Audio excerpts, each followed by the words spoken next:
Bonjour, je vous invite aujourd'hui à un petit voyage. Il était une fois dans une galaxie lointaine, invisible depuis la Terre, un roi. Il avait de nombreux fils et de nombreuses filles, tout aussi lumineux et lumineuses les uns que les autres. Ils avaient appris dans des universités des tas de choses concernant les étoiles, les planètes, le pouvoir de créer. Et puis un jour, le père a convoqué ses fils et ses filles et leur a dit: Mes enfants, aujourd'hui, je vais vous proposer de vivre une merveilleuse aventure. Ce que vous avez conceptualisé comme projet, comme idée, dans votre monde, dans votre mémoire que vous m'avez présentée, je vous invite à aller l'expérimenter. Je vais vous envoyer de par le monde, dans les univers, dans les galaxies, sur les planètes, dans les systèmes solaires, et vous allez pouvoir vivre cette expérience, cette belle histoire que vous avez écrite, que vous avez imaginée, conçue. Je vous donne tout le pouvoir de le faire. Mais dans le monde où je vous envoie, vous rencontrerez quelques difficultés.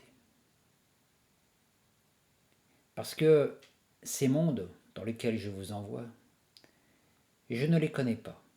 Ils sont dans l'ombre, je ne sais pas ce qui s'y trouve, ce qui y vit.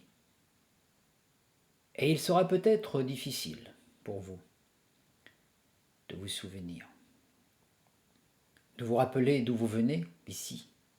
Mais je serai toujours avec vous.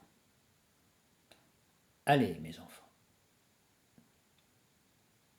Les fils et filles du grand roi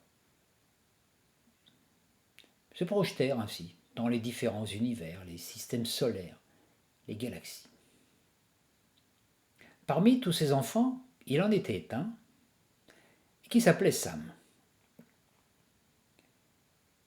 Il se projeta dans le système solaire que vous connaissez comme étant le nôtre. Et là, dans son corps de lumière, il regarda autour de lui les planètes. Et il fut particulièrement attiré par celle qui portait à l'époque le nom de Tara, qui plus tard fut connue sous le nom de Gaïa. Il la trouvait belle, cette planète, avec ses couleurs bleutées, brunes, ses vortex de lumière, et il eut envie de s'y rendre. Seulement, comme il l'avait appris par son père, il peut être parfois dangereux de s'aventurer dans un monde qu'on ne connaît pas en totalité.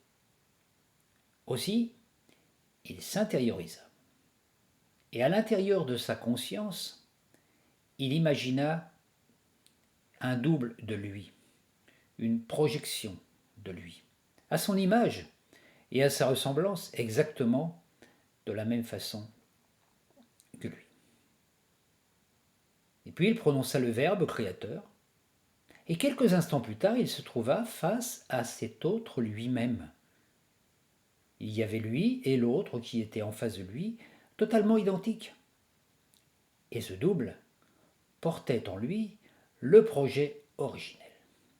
Et ce projet originel de Sam était de devenir un conteur de légendes, un raconteur de belles histoires. Il voulait raconter tous les voyages, toutes les légendes qu'il avait captées dans ses voyages galactiques et intergalactiques. Alors, Sam dit à son double: Je vais t'envoyer dans un monde ténébreux, je ne sais pas ce qui s'y passe. Les vibrations sont si basses qu'on n'y voit rien. Alors surtout, n'oublie jamais, quand tu seras dans ce monde, de rester en contact avec moi. Il se peut qu'au début de ton voyage, tu oublies complètement qui tu es, ce pourquoi tu es venu.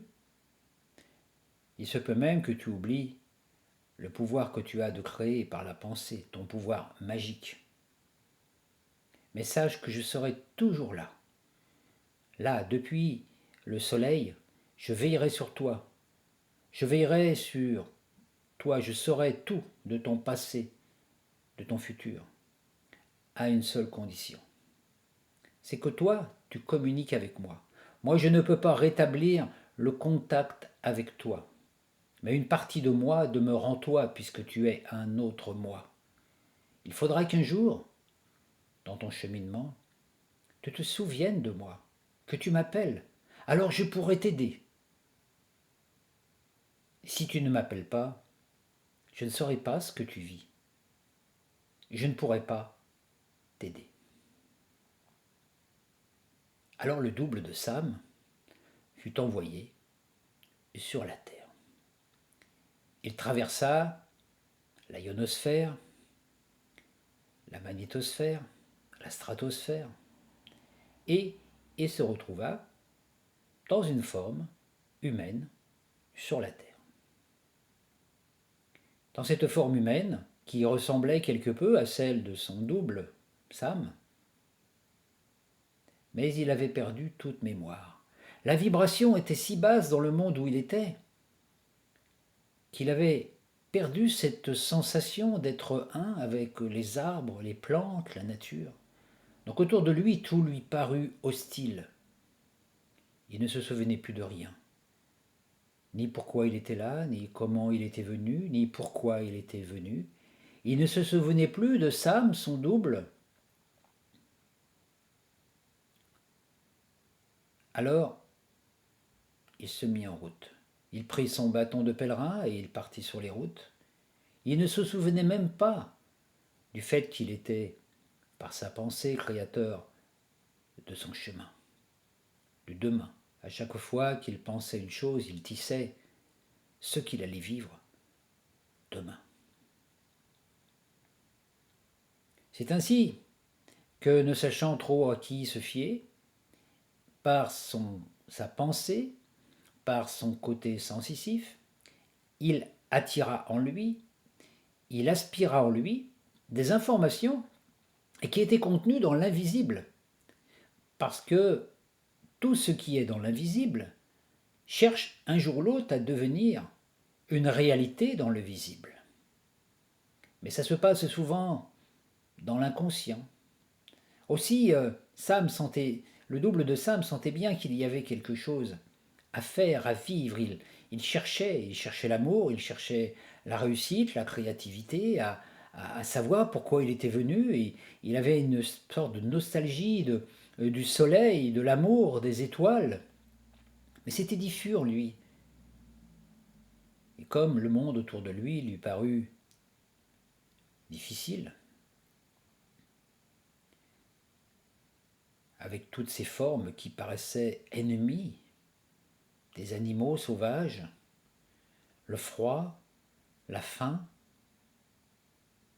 Alors il absorba les informations de son entourage. Les informations qui avaient été mises comme programme dans cet invisible. Des expériences qui ne demandaient qu'à s'exprimer, qu'à se manifester. Mais parmi tous ces potentiels qu'il y avait dans la matrice, il y en avait très peu de bénéfiques.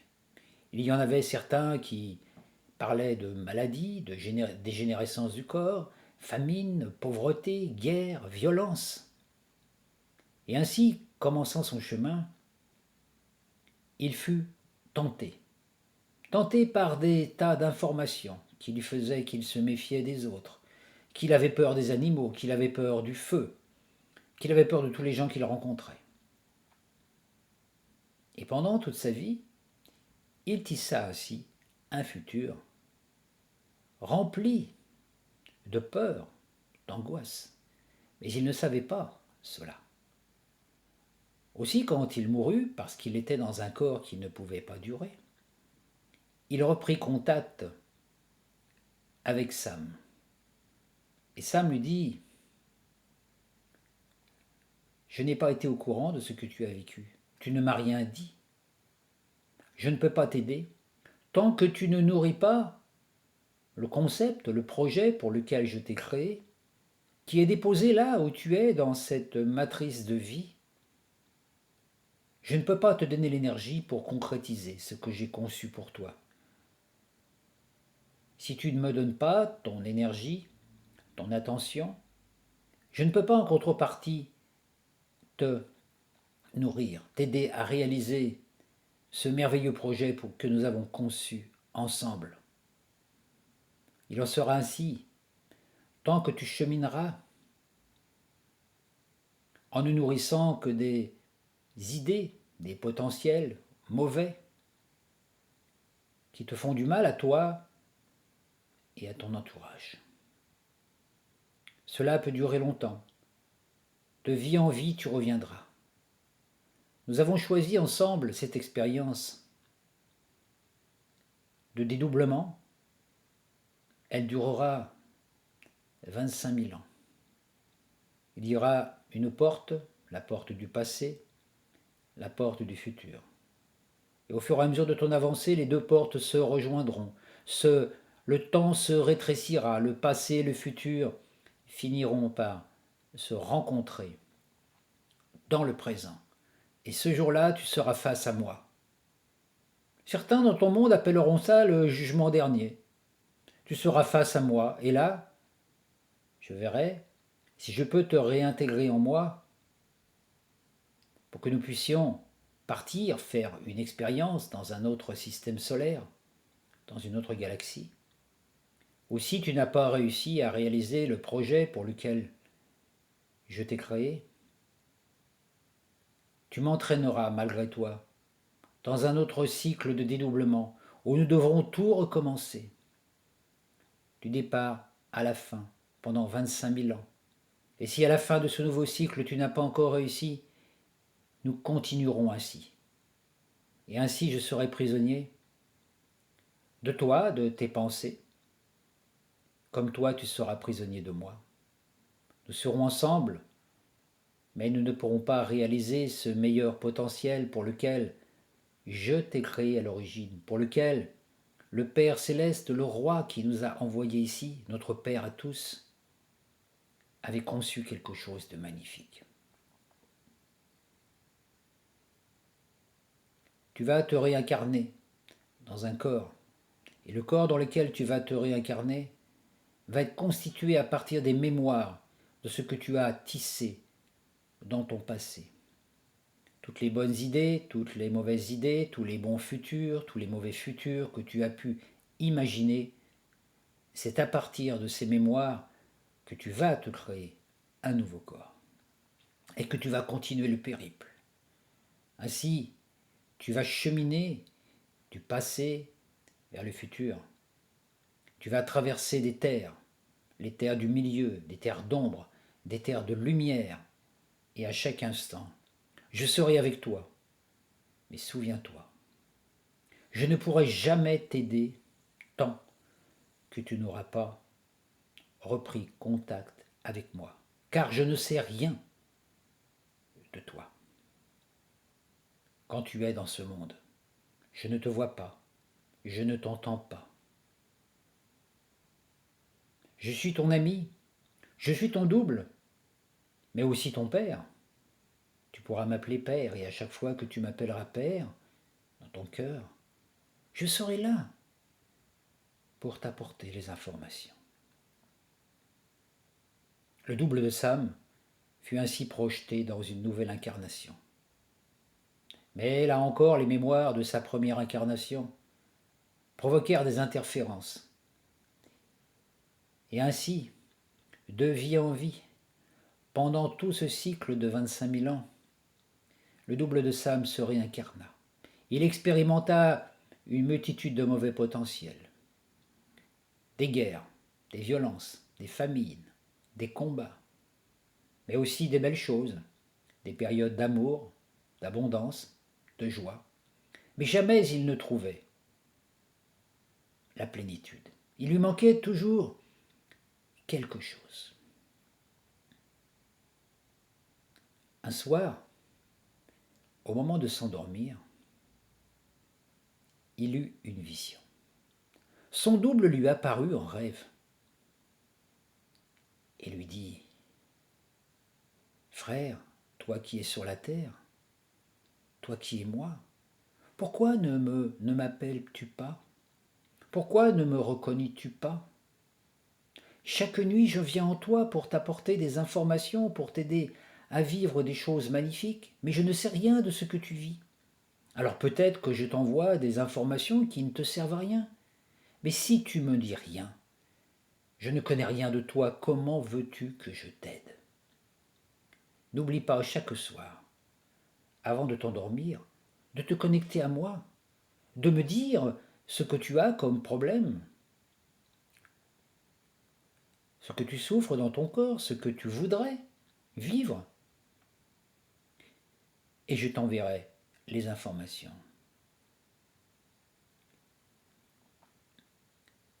Sam s'endormit ainsi. Le lendemain matin, quand il se réveilla, il sentait que quelque chose avait changé en lui.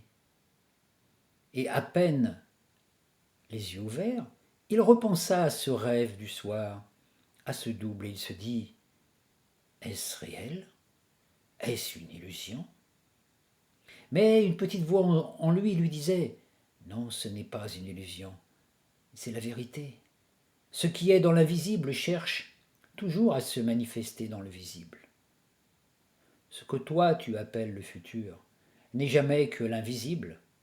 À chaque fois que tu penses à une chose, tu crées cette chose dans l'invisible. Et cette chose t'envoie des informations pour qu'elle puisse s'actualiser. Si tu penses que demain sera une mauvaise journée, tu envoies cette information, cette image, ce film, ce scénario dans ton futur et tu reçois les informations pour que ce futur, tu le vives, pour que tu sois impulsé, tenté pour faire les actes pour que ce mauvais futur se vive. C'est ainsi que le double de Sam commença son travail de reconnexion avec ce futur, avec ce double, avec Sam, son double, qu'il appelait son pote en ciel, mais aussi parfois père. Il disait père. Voilà. Donc tous les soirs, Sam, le double de Sam, avant de s'endormir, parlait, prenait un petit moment et dialoguait avec son double. Il ne le voyait pas, mais il dialoguait avec lui.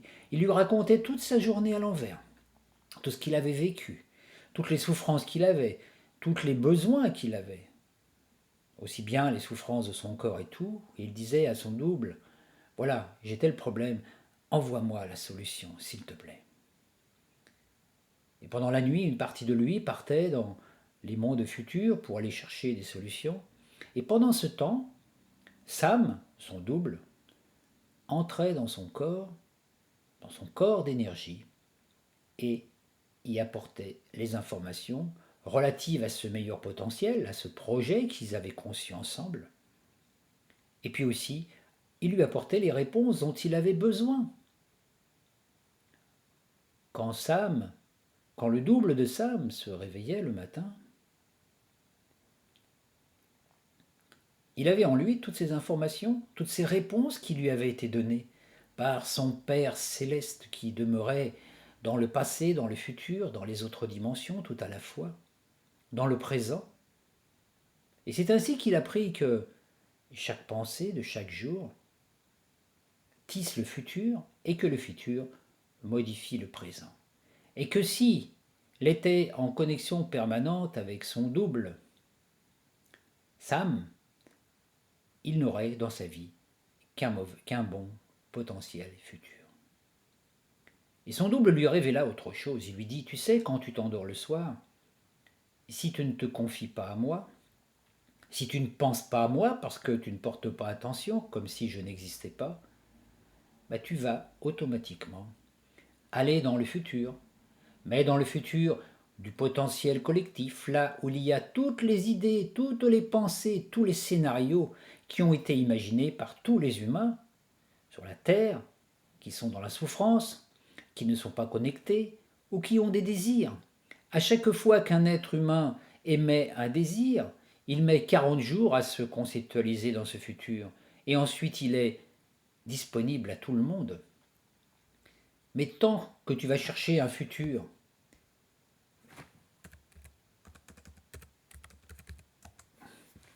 tant que tu vas chercher un futur qui n'est pas, qui n'est pas celui, le meilleur que j'ai conçu pour toi, que ce futur soit bon ou mauvais, il ne te donnera jamais la plénitude. Moi seul, ton double, je peux te donner les bonnes informations dont tu as besoin. Les informations qui feront que ce projet que nous avons conceptualisé ensemble s'actualise. Sam, le double de Sam, continua donc son périple, avec cette conscience. Le matin, quand il se levait, il pensait à son double. Il disait « Père, guide-moi dans mon chemin d'aujourd'hui ». Et les bonnes informations que son double avait déposées dans ses cellules, dans ses mémoires, dans son corps, s'actualisaient par le biais de rencontres. Il rencontrait des gens, des situations, des signes, par des intuitions, par des synchronicités qui faisaient que d'un seul coup, hop, il y avait quelque chose. Donc quand l'information revenait, il lui suffisait de faire l'acte qui était en accord avec ce ressenti intuitif et les choses se concrétisaient. Son double lui avait expliqué qu'auparavant, il fallait qu'il nettoie toutes les mémoires, tous les scénarios, les mauvais potentiels qu'il avait imaginés dans le passé ou qu'il avait imaginés dans le futur, par exemple une apocalypse, une crise, une épidémie.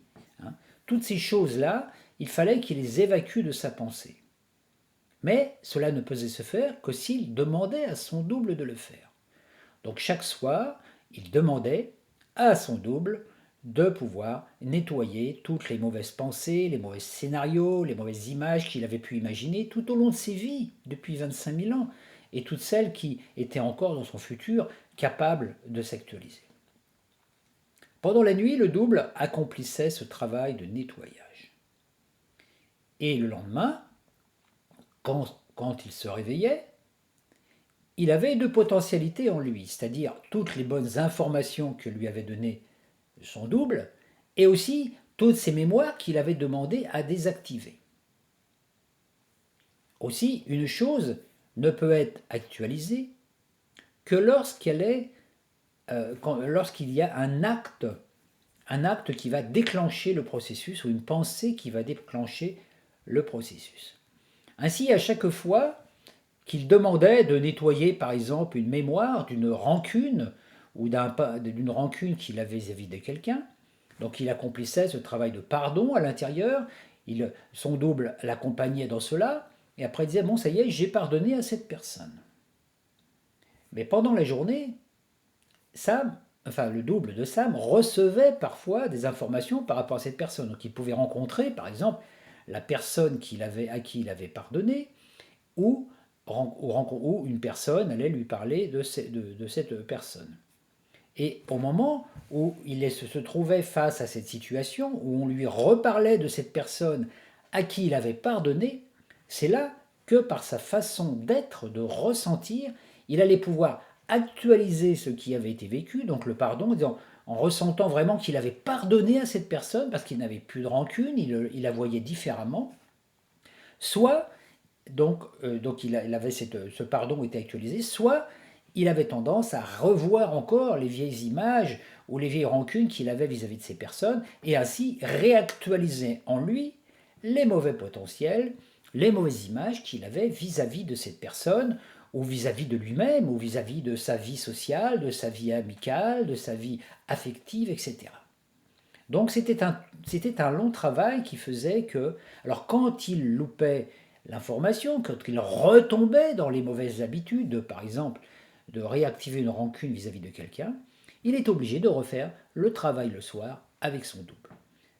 C'est ce qu'on appelle un pèlerinage alchimique. Cela, voilà, donc dans les mauvais potentiels du passé, mais il en était pareil pour ceux du futur. C'est-à-dire que s'il avait imaginé un mauvais futur dans lequel il était par exemple, je ne sais pas, pauvre par exemple, ou qui manquait d'argent, par exemple s'il avait une information dans laquelle d'un seul coup, voilà, il se trouvait dans une situation de difficulté matérielle, Il demandait à son double de l'aider à régler ses difficultés matérielles, de lui apporter la solution. Le double apportait la solution, et quelques jours après, il recevait une épreuve, c'est-à-dire qu'il recevait, par exemple, une facture qu'il devait payer, et comme il ne savait pas comment payer cette facture, là et encore, il avait deux possibilités. Soit il retombait dans le vieux schéma en se disant ah, je ne pourrai jamais payer cette facture, je n'ai pas les moyens. Soit il faisait confiance à son double, il disait je sais que tu m'as envoyé cette épreuve pour que je fasse mes preuves, maintenant j'ai confiance, tu m'as envoyé cette facture, je sais que tu vas me donner les moyens, vas me donner les moyens de la payer, je te fais confiance, guide-moi pour trouver la bonne solution. Et de remercier.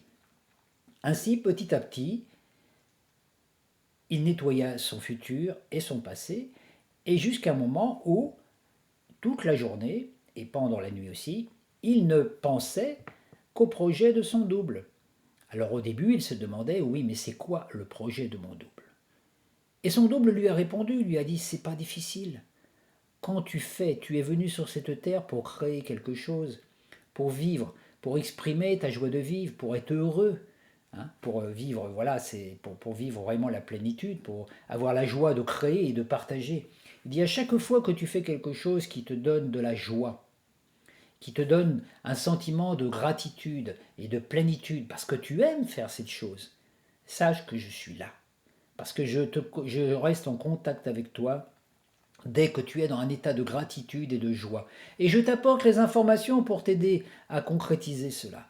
Par contre, dès que tu te mets à douter, que tu reprends, par exemple aussi les choses que tu ne me fais pas confiance, ou que tu tombes dans un état de tristesse, de dépression, je n'ai plus de contact avec toi. Je ne sais plus ce que tu vis.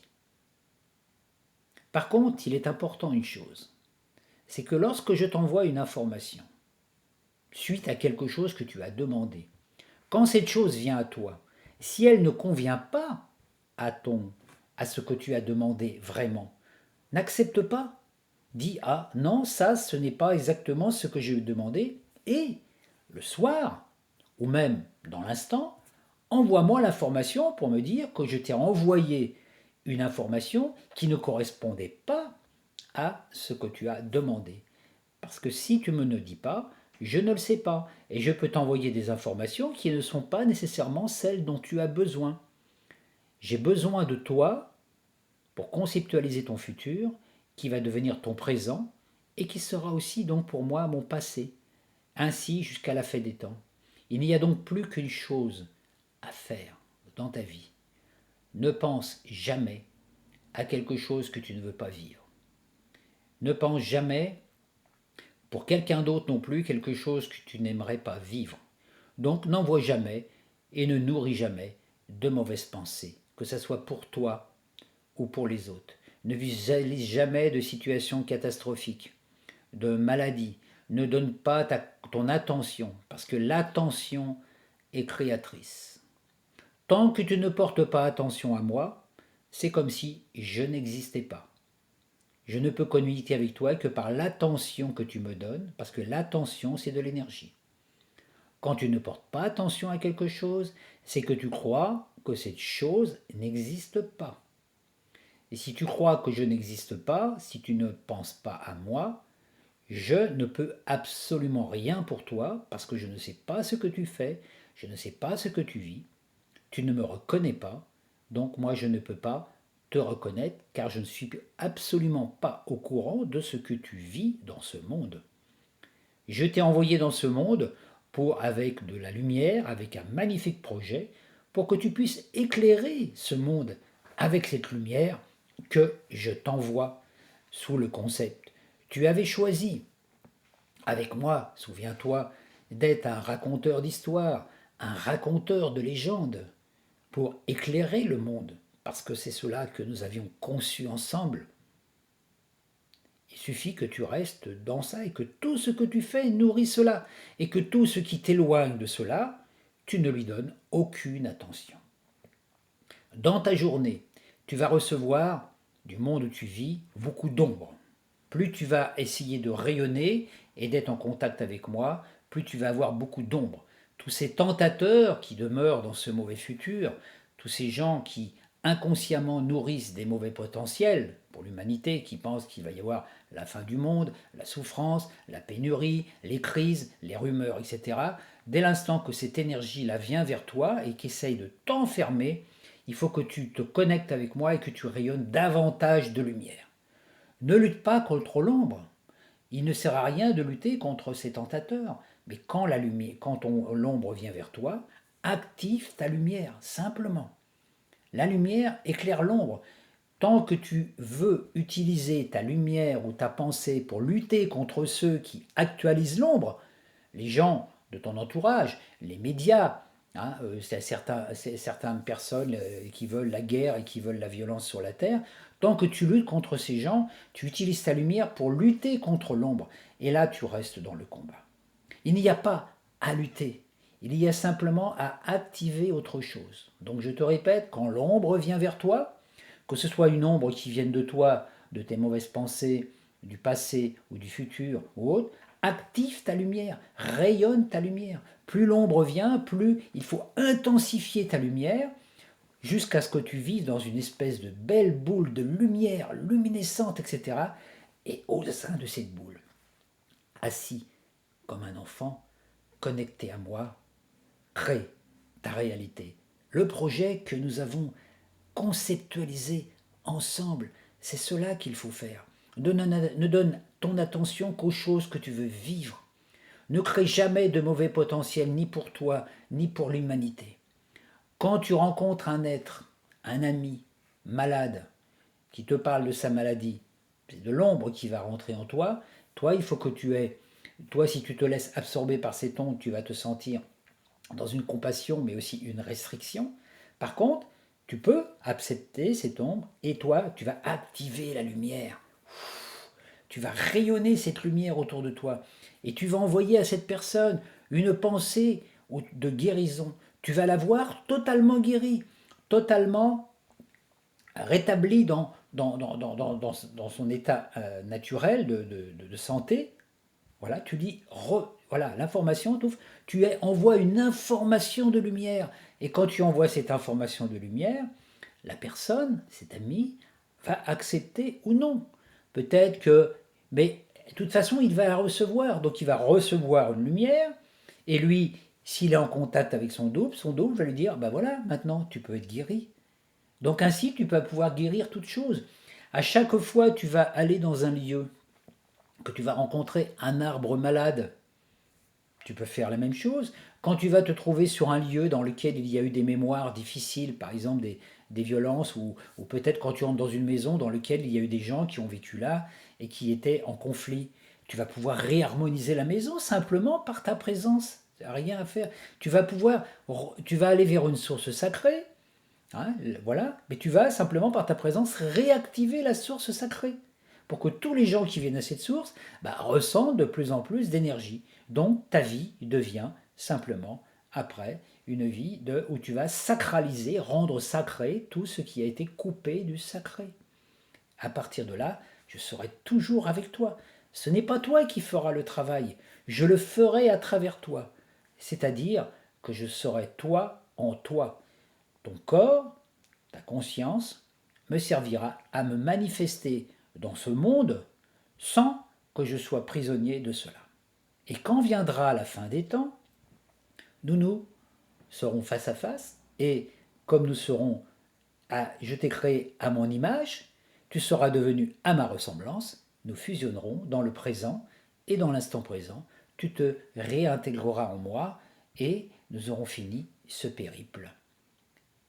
C'est la seule chose à faire. Ne pense qu'aux choses que tu ne veux vivre. Ne pense pour les autres que des choses bénéfiques. Ne pense jamais du mal de quelqu'un, quel qu'il soit, même si c'est un tentateur, même si c'est une chose qui fait. Voilà, quand tu vois une personne, par exemple, en face qui a des tendances manipulatrices ou autres, hein, soit tu vas lui coller cette image, soit tu vas la reconnecter en essayant de la reconnecter avec son double. Tu vas te reconnecter avec moi et je vais envoyer une information à son double pour qu'il se reconnecte, pour que d'un seul coup, la personne change dans sa façon d'être. Toi, tu n'as rien d'autre à faire que d'être simplement mon émissaire, ma torche de lumière, un soleil sur cette terre. Donc dans la vie, Tu fais ce que tu aimes ce que tu fais confiance, tu ne nourris que la lumière et que les beaux potentiels, et ta vie sera ainsi. Et tu vas pouvoir partager ça avec d'autres personnes. Et si, demain, tous les humains de la Terre agissaient ainsi, sache qu'il n'y aurait plus de mauvais potentiel et que l'humanité vivrait quelque chose de magnifique. La nature, à chaque instant, est toujours là. Quand la nature est trop fatiguée, quand elle est polluée par le psychisme des humains, les mauvaises pensées, les mauvaises énergies, la nature se réveille. Et la nature peut créer une épidémie, un tremblement de terre, une catastrophe, pour obliger l'être humain à se réaligner, Vois-tu, voici ma dernière information. Sur la Terre, il y a énormément d'arbres. Les arbres ont une capacité extraordinaire. Ils absorbent tout le gaz carbonique, celui qui sort de ta bouche et celui aussi qui vient par les pollutions, les automobiles et tout. Les arbres absorbent le gaz carbonique, ils se nourrissent de ça. Et ils rayonnent, ils démanent l'oxygène dont tu as besoin pour vivre. Plus il y a d'arbres sur la Terre, plus il y a de possibilités que le gaz carbonique soit absorbé. Alors peut-être que ce message-là, tu peux le passer aux humains en disant, au lieu de lutter contre le CO2, en essayant des tas de choses technologiques, chimiques, en faisant payer aussi des taxes aux gens pour qu'ils polluent moins, il faut planter plus d'arbres, plus il y aura d'arbres. Alors plus il y a de gaz carbonique sur la Terre, plus il y a d'arbres, plus on plante d'arbres, plus il y a d'oxygène. Et pendant ces temps, la nature peut se renouveler rapidement en plantant des arbres, en étant comme ça dans cette dynamique. Tout est parfait. Donc par contre, si l'humain désertifie la planète, coupe tous les arbres, il n'y avait plus personne pour transmuter le gaz carbonique en oxygène. Et à partir de là, voilà, donc sans les arbres, l'humanité est condamnée à disparaître. Alors maintenant que tu sais cela, toi, respecte la nature. Sache que la pollution physique de la Terre n'est que le reflet de la pollution psychique. Et si, aujourd'hui et toujours dans ta vie, tu n'aimais que des bonnes pensées pour toi, des belles visions de toi, peu importe ton passé, peu importe ce que tu avais fait avant, si tu aimais des belles pensées de toi, des belles pensées vis-à-vis de tes parents, de tes enfants, de tes amis, des gens de ton village, de la planète, toute la planète entière, et même aussi tout le système solaire et tout le cosmos, quand tu rayonnes cette lumière, sache que ton plan est accompli. Et tu ressentiras la joie, et je serai toi, et tu seras moi. Ainsi, par là, le double a sa projection dans ce monde. Ainsi, chacun de nous a cette possibilité de faire comme cette histoire. Et c'est l'histoire de nous, les humains, qui sommes venus dans ce monde. Nous sommes rentrés dans un monde dangereux, ténébreux, tissé de mauvais potentiels futurs. Et nous sommes venus ici pour justement modifier ces potentiels futurs. Nous nous sommes incarnés dans le présent, dans cette vie, actuellement, pour que ces mauvais potentiels futurs, nous les éliminions. Et nous avons la capacité par nos pensées de le faire. Notre pensée est créatrice. Notre attention est créatrice. Ce à quoi nous portons attention devient notre réalité. Donc au lieu de nous concentrer sur nos problèmes, que ce soit des problèmes qui viennent du passé, de notre passé, qui viennent de nos ancêtres aussi, peut-être des lignées ancestrales, concentrons-nous sur la solution, dans le présent. La solution, c'est de nettoyer le futur. Le futur, c'est le ciel.